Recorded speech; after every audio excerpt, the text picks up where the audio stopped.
Hello. What is up, everybody? Amy O here, where we grow through what we go through at Life Redesigned. And I'm really excited to continue on in our journey about Truth Talk. This is part 2. So if you joined me last week, we were talking, we kind of got up to the point of me going to Chicago to a pole fitness certification. And just a reminder of picking up where we left off, I had no idea what I was doing. So if you hadn't have a chance to listen to part 1, make sure you go back to last week's podcast episode and listen to part 1, because we're going to do a little continuation of how I really got involved in the business. So I'm heading to Chicago. I don't know what I'm doing. I've never taken a class before. I have no idea how this is going to roll out, but in my head, I know that I'm going to a fitness certification. So I've got my hair in a ponytail. I've got everything set up to, leggings and all the things that I'm going to be doing. Like my tennis shoes are on, socks, like all the things, right? So in my head, I'm thinking this is how this is going to roll out, right? Fitness certification. So when I get there, I realize that I'm not looking physically like anybody else. Everybody else has like their hair down, it's wet, they're in sweatpants, they're very comfortable. Like I'm feeling like I'm going in like super high energy, thinking like I gotta have like, who knows, I probably drank some caffeine before I went in there. And I'm seeing all these women like they're just very chill. So I'm like, okay, I'm feeling like weird and I don't know what I'm doing. And our very first assignment was to write what it was like at your first pole class, and everybody started writing. I soon learned that everybody there besides me was an instructor, some of them for years. Remind you, I didn't even know that this existed, right? So I'm like just sitting there. I'm feeling so just left out because I have nothing to write because that was my first pole class. So we end up going through that. So I'm already feeling like, I'm feeling like kind of like the odd man out here. And as we continue to go through to go to the second assignment was for us to do these seated body movements. And I don't know, raise your hand if you've never, been to a studio that is like mine. I'm going to probably guarantee that you've never done seated body movements. I mean, I've been an athlete my whole life. Seated body movements weren't exactly something that, was in our repertoire of doing reps for, to like hit the ball farther or to get stronger or anything like that. So I was a little like, I thought this, in my head, I'm thinking, I thought this was a fitness certification. Why is it like, what's going on here? So I am going through these seated body movements, and my instructor of the certification tells me to take my ponytail down. I take my ponytail down and I have like this ring. You know how you have like a ponytail ring around your hair? When you take your ponytail out, at least I do, because my hair is thin. And so now I'm doing like these seated movements, warming up my spine and doing all these like undulating movements, and my hair just has this giant ponytail ring. So I'm like, okay, I'm feeling so weird. I'm feeling so out of place. I'm feeling so like I don't even know what I'm doing. What am I doing here? I want to go back home. So, but I paid for the certification. So I'm like, I'm going to keep going. Okay. So that was assignment 2. Some other stuff that we did, we then moved to our hands and knees. We then moved to our feet. The whole time, everyone's got their eyes closed. My eyes are wide open because I am like, I don't know what's going on. I feel so weird. Then our assignment is to free move in the room that we were in. So we roll up our mats, and now it's to freestyle or free move. Okay. I am not entirely sure where you are at with free moving or freestyling, but it literally took me years to be able to understand how to freestyle and how to move and be comfortable in my body and to be able to do that. Years, okay? Years, you all. And a lot of workshops and a lot of being trained and studying a lot of different people, a lot of like pushing past. So everyone's moving, and I'm just staring at everyone like, I am not going to do this. I'm not going to freestyle in this room. I feel so awkward. Mind you, remember we talked about this last week. I was like a go-go dancer in front of hundreds of people for big name DJs that traveled all across the world. And I'm in a room full of 5 to 7 other women that were extremely comfortable in what they were doing. I felt completely awkward. I was super nervous. So I was like, okay, you know what? I'm going to go for it. And I put my hands up to do some sort of swan move. I don't even know, knocked the clock off the wall. There's this big bang. Everybody opens their eyes. Mind you, we're in like a dim lit room with all these women.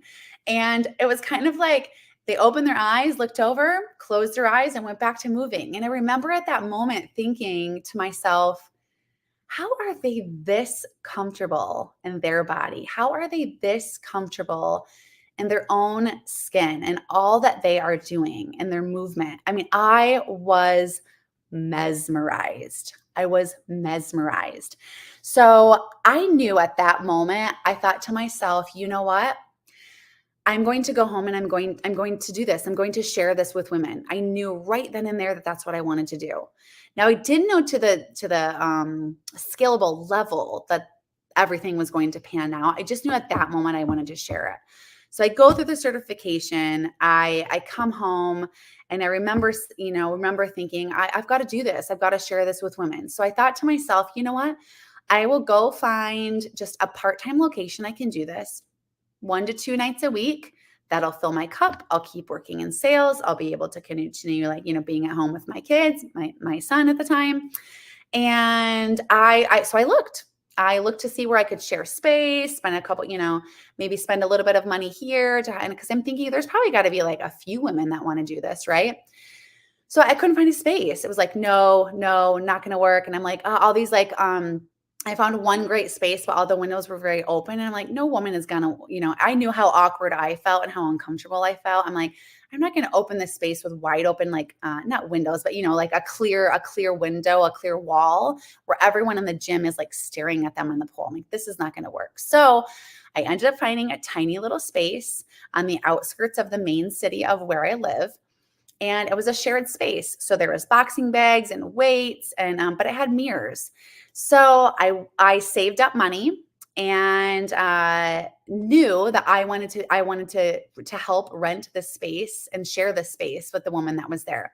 I started bartending on Monday nights to save up all the money that I needed to start this business. So I was working in sales, but mind you, I was also as I was trucking along, I was getting pregnant. So things were shifting. So my Monday night sales were more so for like saving for the business. And then my job stuff was to make sure that all bills were paid, et cetera, et cetera. So I'm working Monday nights at an Italian restaurant to save all my money. And I'm telling everybody what I'm going to do. And I did it. I bought 5 poles. Was it 5 or was it 6? And I had little yoga square mats to go underneath the pole. And for every single class that I ran, I put the poles up. I kicked them into like alignment, used my level. And then when the classes ended, I took them down. So I know what you're thinking. You're like, Amy, you didn't cover how your classes started. I know. Let's talk about it because I can't wait to tell you. Okay. So I'm thinking to myself, perfect. This is going to be great. I create a business name, which originally actually was not the name that I have right now. I used to have a slogan also, but I don't have that slogan now. My business name is trademarked. So I'm super proud of that. So if you have a business name and you're looking to shift it, you can still succeed. Don't worry about it. That's an option. I did it. So I create my business name. At the time it was an LLC, which I'm not that anymore. And I think to myself, you know what? Groupon was like really on fire at the time. So I thought to myself, okay, I'm going to run a Groupon. I'm just going to share what Groupon's really, everyone's on Groupon right now. There's got to be some other people that want to do this. So I run a Groupon. 4 days later, Groupon calls me and they go, hi, we want to let you know that your Groupon has sold out. I'm like, oh, that's great. I didn't know there was a sold out number. I don't even know that I chose a number. And they're like, we want to ask you if you want us to up your number. And I said, well, could you tell me what it sold out as? And in 4 days of my Groupon being out on Groupon, it sold out at 600 Groupons sold. To which I responded, no, thank you. I'd like to just hold tight at 600 because right now I'm the only employee that works here. Okay, let's recap. I have done at this point 2 pole fitness certifications. In the middle of those pole certifications, I had knee surgery. Okay, so let me give you the timeline. January of 2012, I took my very first pole certification. That spring, I had knee surgery. That summer, I did the second and third pole certification. That fall, I had some really big life shifts happen. And that winter, I started the studio. So I have now sold 600 Groupons. The holidays are coming. Listen, you guys, I have no idea what I'm doing. I don't know how to like necessarily run a class. I'm thinking, gosh, I got to really remember like what happened in my certification, however many months ago. So I end up reaching out to the instructor there. I'm like, okay, I got it. I practiced, I got this. Okay. So let me kind of like share with you the vision of how this room looks like. So in this little room, now I'm trying to create this like sensual feel for what this room looks like. I put up my poles, I turn off the lights. I'm trying to make it dim in there. There's also boxing bags on the side, like mud, like weights, all the things. I put up a curtain against the door because I want it to, kind of look a little luxurious, if you will. It was not at all. The bathroom was inside the room that we were doing the class in. There was a tiny little like desk. There was no place to put like your shoes or anything. It was just a very small room. I'm going to guess like probably, I don't know, 800, maybe 900 square feet. Okay. And so I put up a curtain. There is a restaurant next door that every single time I ran a class, because it's night, restaurants for, nighttime for restaurants is really, really busy. Really, really busy for my classes to run. So we could smell every single meal that was being prepared next door. If you were late for the class, I didn't have a way to really like for you to come through and like open the curtain. I had to put the curtain up against the doors. So if you were ever late for the classes, you would come in through the door and the curtain would fall on you. And then I would just motion to you and say, oh, it's okay. Just come on in, come on in. You would get seated on your mat and I would run over to the door, pick up the curtain and reposition the curtain, the purple velvet curtain to make it kind of, to create the ambiance once again. At the time, I had real candles that I used to light, high fire hazard, but at the time it sounded like a really great idea for some reason. And here we go, right? So I'm thinking, okay, I've got it. Here goes my first class. I'm prepping for my first class. I know exactly what I'm going to do. I know the structure. I know how this is going to go. I am so nervous because I have 2 people signed up for my first class. Okay. 2 people. And I know I knew them. I knew them. So I go, okay, like here's my plan. Here's my outline. This is what I'm going to do. The class happens, the music starts, and I literally freak out. And I don't do anything that was on schedule. I don't do anything that was on my outline. Instead, I just freaked out and did like all the exercises that we did in like my boxing class. Remember when I was saying I was like creating this soft, sensual environment? We did all these like body movements. That was the plan. What ended up happening is I did all this like athletic, crazy stuff. These girls were sweating by the end of the class. I was sore. I don't even remember it. We did like one thing on the pole, and then I sold the dream. And I was like, this is how it's going to be. And this is what I'm building. And it's going to be amazing. And I'm going to have more people in this class. And I'm starting a session, an 8-week session come February. And you should be here. And they both signed up. And I look back and I think it's just so great to see how far the business has come and how structured everything is and how simplistic really the strategies that have been put in place are and how much I've learned. And so if you're listening to this, I'll never forget the video that I created because people ask me all the time, like, what was your business plan and how did it work out? And I just shared with you my business plan. You guys, I didn't have one. I went for it. I took action and I was like, I don't know what I'm doing, but I'm going to do this and I know I'm going to do it. That was my business plan. And when I got nominated for 40 Under 40 for, strongest business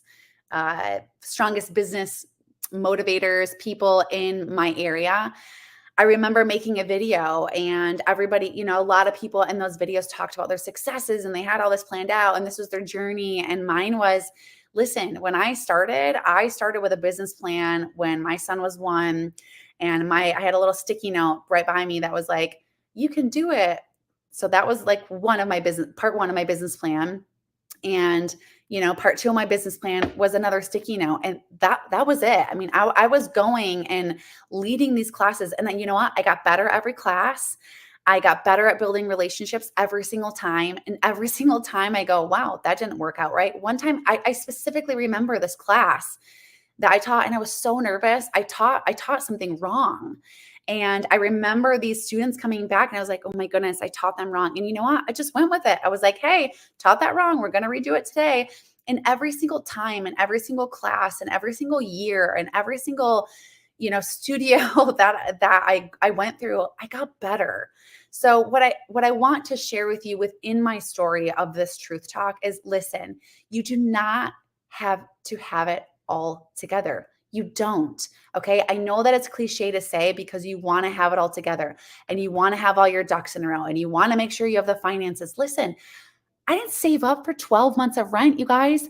I bartended and I saved up for my pulls, for 1 month's rent, and for a coach that I was working with at the time to figure this stuff out. That's what I saved up for. I didn't know I had no plan for how I was. Well, I shouldn't say no plan, but I had no financial sitting to pay 6 months in rent. Okay, but here's what I did know. I knew that I could work hard. And I knew if I put something on the line, I would make it happen because that's the kind of person that I am. So what I knew is I crunched the numbers. I'm a numbers freak. You guys all know that I love to crunch numbers. And if you coach with me, this is how we roll things out. And I sat down and I said, okay, this is how many students I need. This is how many classes I need to run. This is my overhead. These are my numbers. This is how much maybe in merchandise I need to sell. These are how many private lessons, private part. This is everything I need to have to keep my business going. And I always did that. I did that every month. I broke it down by week. I knew exactly per person how much I was going to make. So listen, remember how before I was telling you how I was top sales rep in my company? I did a great job in sales. It wasn't because I was the best at sales. Okay. It's still not. I don't ever claim to be the best, studio owner out there. But what I do claim to do is to get through the no's so that I get through the yeses. And what I mean by that is if you could sign up in a sales job, if you could go talk to 3 people and you would sign up 2 out of 3 people, but it took me to talk to 10 people to sign up 2 people. So you could sign up 2 out of 3, but I could only sign up 2 out of 10. I don't look at that as you're better than me, because guess what's going to happen? I'm going to surpass you because I'm going to get through more people. I'm going to get through more no's and still surpass you because you're going to talk to 6 people and I'm going to go out and talk to 50 people and not who just won, but who just got more yeses. I did. So all I wanted to do was that same thing. Who wants to be here? Who wants to be here? Who wants to be here? Who wants to be here? Now, my business wasn't about yeses or nos. It was relationship building. It was empowerment. It was all that, but it was who's ready to have that? Who's ready to journey with me, right? So as I continued to go through this, I told you, some really great memories of early on in this studio, this mini studio. There was one point where the bathroom didn't work. Every time somebody went to the bathroom, you could hear them in the bathroom, and then it flushed. I mean, one time the bathroom flooded. One time, like the other instructor came in with her boot camp class while we were like doing all these like soft undulations. And it was like, oh my gosh, we would get hit by the boxing bags as we were doing like, movement dancing. I told you the curtain story that the curtain was just falling on people. So eventually it got to the point where like, I was teaching 15 classes a week. I had no other time slots outside of this girl teaching her boot camp classes, and I was pretty maxed out. So at that time, I knew it was the time to really make a decision. And I was working full time and teaching 15 classes for the business. Listen, you guys, I was sleeping on a crash mat. If you don't know what a crash mat is, it's like a huge padded like gymnastics mat. I was sleeping on the crash mat there because I was doing 3 classes at night and teaching 2 classes in the morning, or a full day of private parties, with a little tiny blanket over myself. And I got it done. I mean, I specifically remember this time where I went out with a friend and I was so tired, and it was just closer for me and easier because I knew I had to be there at 8 a.m. in the morning. And I went to the studio and slept on that crash mat. I'll never forget that. And I knew that it was time for me to make a shift. It was time for me to make that choice. So through a friend of a friend, I found a realtor, and the realtor and I looked at spaces, and we found a space that we thought was going to be a really great fit. And at this point, I'm really going, I don't even know. All this happened so fast. This is a really big jump. I'm about to sign years on a lease. This is a giant jump in how much this is going to cost me. A jump, I'm talking from like hundreds of dollars that I was paying to thousands of dollars that I was about to go pay. And I signed the lease. I signed the lease. I told my boss I was leaving in 2 weeks, and I went for it, because sometimes, I don't know about you, but I know about me, if I've always got a backup, sometimes when I've got a backup plan and sometimes when I've got an excuse of why not to, it keeps me from doing of why to actually do it. And I knew for me that at that time, I needed to let go of my full-time job. One, because I was going to go, I needed to see my son and I needed to let go of something. So I let go of my job. And two, I knew if I put everything on the line, I knew with my personality and my work ethic, I knew I could make it work. I knew that I could. So that's what I did. And as I finished up at that small space, I again sold the dream. And I said, I just signed a beautiful lease and it's going to be amazing. Meanwhile, over here at the beautiful lease, I'm going, oh my gosh, I can't get the carpet up. I'm trying to paint the walls. So now I'm spending the night at the little space, sleeping on the crash mat, and I'm spending the night at the big space, sleeping on the crash mat, because I've got to put 17 dark purple coats of paint on each wall that was there. That was a nightmare. I'm drywalling, I'm vacuuming, I'm pulling the carpet in, and people are like, we can't wait to see it. And I'm thinking, and I'm going, yes, it's going to be great. And in my head, I'm going, I do not want these people to see this space. Oh my goodness, what am I going to do? What am I doing? It was crazy. It was a crazy decision. It was so risky. You get the biggest reward when you take the biggest risk. And I transferred over to that big studio, and to that big studio started something that I couldn't even imagine. The leadership, the path, the journey, and the direction in my life. And I am so excited to continue to share that journey with you. Next week on Truth Talk Part 3, I'm going to share with you a lot. It's going to be personal. It's going to be a personal one. I'm going to share with you a lot about my business and the first few years of being in that space. I'm going to share with you some growing pains. I'm going to share with you some really personal trials along the way in these truth talks of business ownership, of personal relationships failing, eventually sharing with you a failed marriage, and the biggest event pretty much in my life to date, and the most detrimental, that I didn't think I was going to make it through. So thank you for joining me today for Truth Talk Part 2. Stay tuned next week, excuse me, for Part 3. And I can't wait to share more with you about the business growing, my trials, a few of my biggest lessons learned, and also getting into the nitty-gritty of those relationships, what that looks like to be really good at running a business and be really not good at my relationships. Join me next week. Thanks for joining me today.